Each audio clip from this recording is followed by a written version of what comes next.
Asya da burada Turgut Bey.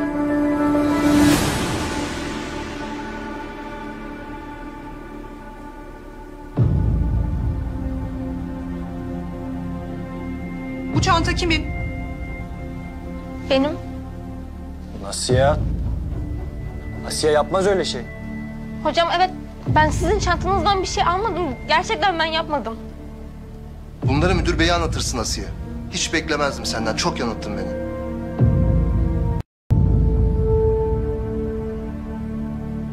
Hocam yapmayın, başka biri bir şey yapmıştır.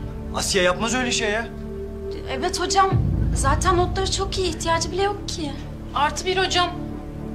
Ya kim yaptı bu gerzekliği? Çıksın söylesin. Boşu boşuna bursu kesilecek. Ben yaptım. Sen mi yaptın? Evet hocam, çalışmamıştım. Çantanızdan soruları ben aldım. Siz sınıfa girince de panikle Asiye'nin çantasına koydum.